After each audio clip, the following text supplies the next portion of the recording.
What's up, YouTube? Welcome back. It's Cassie Rodriguez here with Gripknot.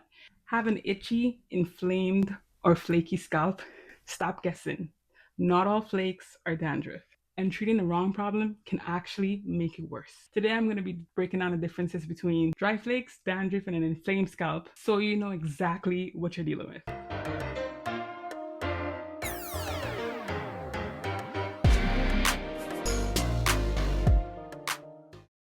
First step, let's diagnose what you're dealing with. If you're dealing with dry flakes, dry scalp, this is what it looks like. You'll have small, white, powdery flakes. Your scalp will feel tight and little to no redness. What causes dry scalp is a lack of moisture. The common triggers can be cold air or low humidity, overwashing, hot water, harsh shampoos, and not sealing your moisture back in. What usually helps is gentle cleansing, gentle shampoos that don't strip all of the moisture out of your scalp, warm water, not hot, scaling water, light oils that evaporate quickly so your scalp will be able to breathe, and hydrating scalp sprays or just hydrating sprays. If the flakes are tiny and powdery like and your scalp feels tight, it's probably just dry. Second thing you might be dealing with is dandruff. What it looks like, it's larger flakes, usually white or yellow. It's itchy, slight redness, and your scalp gets oily quickly. So dandruff is linked to an overgrowth of natural yeast on your scalp. It feeds on oil. So when your scalp produces more oil, yeast increases, which causes inflammation and faster shedding of the scalp. So if your scalp is oily, don't put more oil. Matter of fact, don't apply oil at all. Common triggers: oil buildup, heavy greases, stress, hormonal shift, and not cleansing your scalp enough. What help? Proper cleansing, antifungal ingredients like tea tree, adding tea tree to your whatever oil you're using on your scalp, and just reducing heavy buildup overall. If your flakes are bigger and your scalp gets oily fast, this is likely dandruff. Third thing you might be dealing with is an inflamed or irritated scalp. What this feels like is a burning or stinging sensation. Red patches, tender to touch, and sometimes even sores.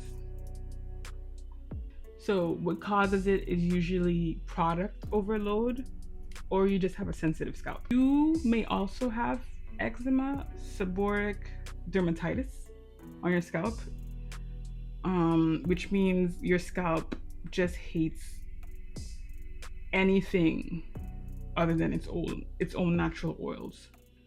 Common triggers for this: heavy waxes or pomade, strong essential oil, fragrance reaction, tight styling, and scratching. This is not just flakes, this is your scalp's barrier being damaged. So what can help this is just stopping all the heavy products. Don't add any fragrances to any of your products that you're using. So fragrances and essential oils are different, okay? If you're adding essential oils, add a little bit. Essential oils are natural. Fragrance, no. The scalp will hate that. So if you're adding fragrances like vanilla, apple, blueberry, scents that aren't really natural, use soothing ingredients. Keep the scalp clean and avoid scratching or over scratching. If it burns or feel raw to touch, that's irritation, not dandruff. You may have seborrheic dermatitis, which is I advise you to just check if you have any underlying conditions, because I have eczema, I have seborrheic dermatitis, so I cannot put anything on my scalp because it will burn. So if this sounds like you, just stay away overall from applying oils, pomades to your scalp. If you're gonna use pomades, gels, whatever it is, apply it to your roots, your hair, not your skin, okay? To do your styles with. Your scalp does not need any oil because it produces its own oil, okay? All you're doing is clogging your pores in your scalp, which you don't want. So if you're gonna use anything on your scalp, if you're one of those people that need things on your scalp, keep it light. Jojoba oil, grapeseed, just keep the oils light. And when you're applying, spritz first and then seal in. It's the same thing with your actual skin. If you take a shower, you're gonna want to seal it in with oil or a butter, a body butter, or something like that, so the moisture can stay in. It's the same thing for your scalp, okay? So not just oil on top of oil, you know, a little bit. You don't need like I don't even know, like a tablespoonful of oil, just a little, like 2 drops or so, and it spreads. Like your scalp really does not need it. The goal is reducing it long term. Fixing your flakes or your scalp once isn't enough. We need to build a consistent routine that will keep it at bay long term. So wash consistently, wash your scalp consistently, okay? Once a month, however much you need to do it, do it. If you work out, if you get sweaty, wash your scalp. If you don't want to mess up your, let's say you just did a retwist or you just did your hair and you don't want to mess up your scalp, I'm going to show you something that you can create later. If you don't have like a dry shampoo, I can show you an alternative that you can make that can keep your hair, well, your scalp cleansed until your next wash. Just don't let your buildup sit for weeks. Oil plus sweat plus product equals irritation or dandruff. Create a wash schedule that fits you and your hair type and stay consistent. Second tip would be to massage gently, not aggressively. Use your fingertips and not your nails. Okay, we're not scratching, we're using our fingertips, and you're gonna wanna massage. It helps with the blood flow as well, keeping your scalp's pH and your scalp's overall environment balanced. So if you need to scratch, massage instead. Avoid layering grease and oils daily. You don't need to oil your scalp every day, every 2 days. You don't need it. You could oil your scalp once a month. That's literally what I do.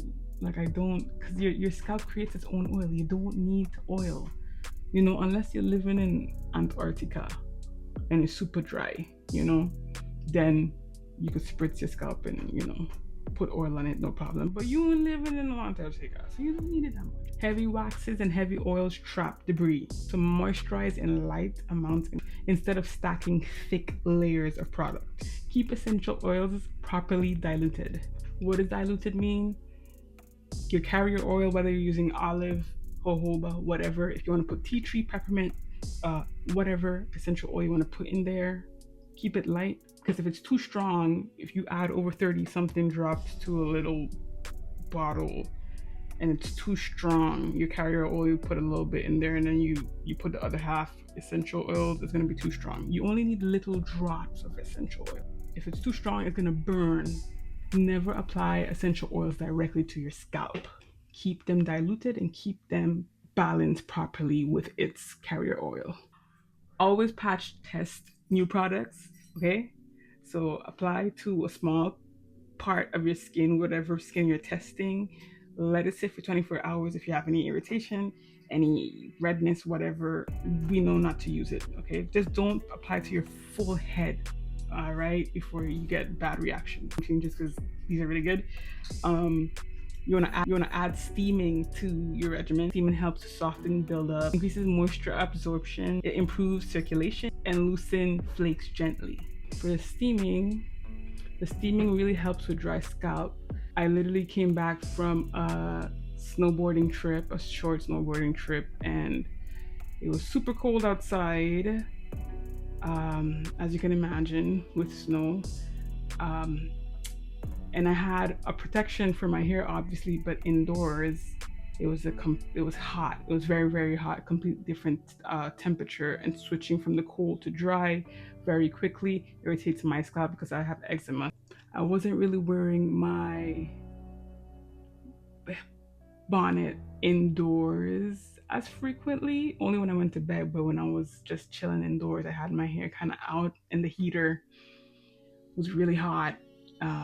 So, and drying for my scalp.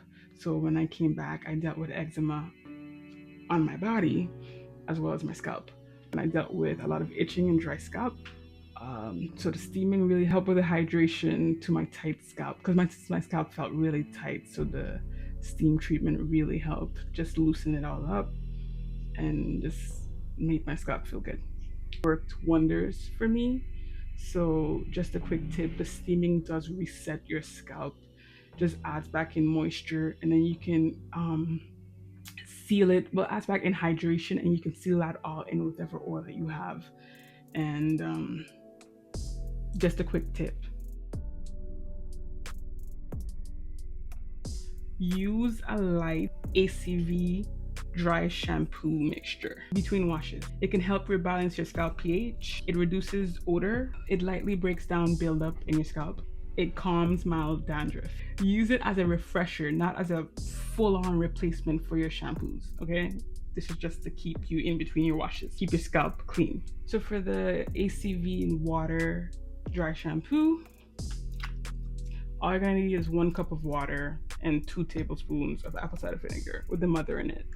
I use quite a bit of mine, but it's just gonna simply look like this. You spritz it all on your scalp, leave it, massage it in, leave it sit for about 5 minutes, and then you're gonna take a rag or washcloth or whatever you call it, get some warm water, dip it in there, squeeze it out, and just go through your scalp, you know, getting all of the debris, dirt, whatever is sitting on your scalp off. And most importantly, take care of yourself internally. So drink more water, take your vitamins, lower your stress, massage your scalp, relax, because you honestly cannot outwork a bad diet. It will always show in your skin, in your scalp, whatever.